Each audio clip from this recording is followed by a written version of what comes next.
мен сұрақ қояйын дедім эле, суроо берейин дедим эле дептир. Эгер эки адам урушуп кетип, сен кечирип ал, кечиргенби же кечирбегенин билбеймин.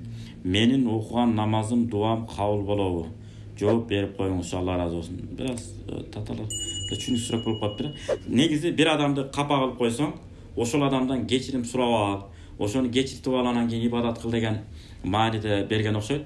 Кандай болгон күндө да туура бул тообонун кабыл болушунун шарттары бар. Ошолордун бири эмне болот?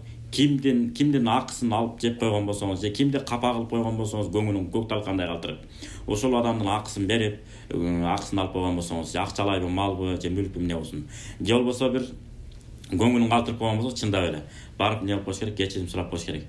Кечирип коюңуз, өткөндө менден кетип калды, бир аз түшүнбөстүктөр болуп кетти. Чындап эле мен кечирим сурайм. Эгер улуу киши болсо, алар кечирим сураш шарт эмес. Ассаламу алейкум, кандайсың инем, жакшысыңбы? Же аксакал болсо, балам кандайсың деп коет. Ошол өзү кечирим сураганга тете. Белки да тей-тей тырышып туруп албай эмне кылыш керек? Кандайсыз, жакшысызбы деп эчтеке болбогондой мамиле кылып кете бериш керек. Сизге улуулар келип мамиле кылып, өзү салам берип, аралашып, мамур-жумур болуп кирип кетип атабы? Демек ошол кечирим сурагандай кабыл алышыбыз керек. Негизи ушундай да. Же болбосо бир талаш тартыш пикир болуп кетип, анын көңүлүнө карабайсыз, кагып силкип койгон болушуңуз мүмкүн.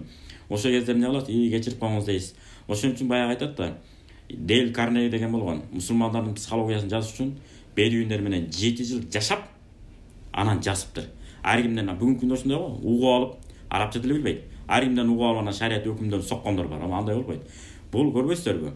Дейл Карнеги, жок, мен болжолду болуп калбайын, жашап туруп анан жазайын деп. Аны сыңары ошол Дейл Карнегиде эмне деген? Кокус бир адам менен талаш тартышып жеңип алсаң, жеңдим деп ойлобо, тескерисин жеңилдиң. Эмне үчүн? Ал адам сага өмүр бою душман болуп калат. Шашпа, бир ыңгай келген жерде, шашпа бир ыңгайсыз суроо берем да, сени сөзгө жыгам деп эмне кылат экен? Өмүр бою сизге өчөшүп калышы мүмкүн экен. Же болбосо адамдын жүрөгүндө кек сактап калат экен. Колунан келе турган жакшылыгын да сизге эмне болуп коет? Аяп коюшу мүмкүн, көңүл бурбай нары кетип калышы мүмкүн экен. Ошон үчүн адамдын көңүлү бул гүл, этиятташ керек экен, өтө назик нерсе. Дин бул көңүлдүн дини экен. Адамдардын көңүлүн өтө этияттайбыз. Эгерде шариятта адалды адал, арамды арам деп аткан болсо, болбогон нерсе үчүн аны кагып силкпейбиз эч качан. Пайгамбарыбыз баарын эмне болгон? Доступный, ачык болгон.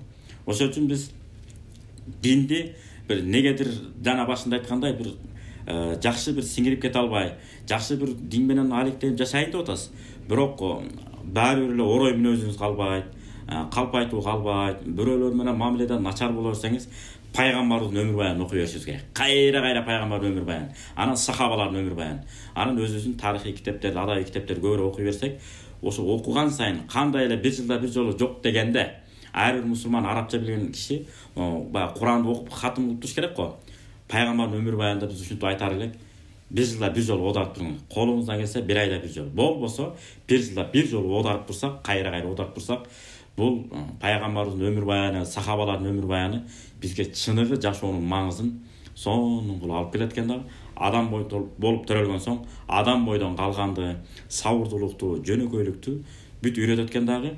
Ишиң бийик болсун, сөзүң жөнөкөй болсун деп эмне кылат экен? Талим тарбиясын берет пайгамбардын өмүр баяны жана сахабалардын өмүр баяндары, жана аалымдардын өмүр баяны дагы.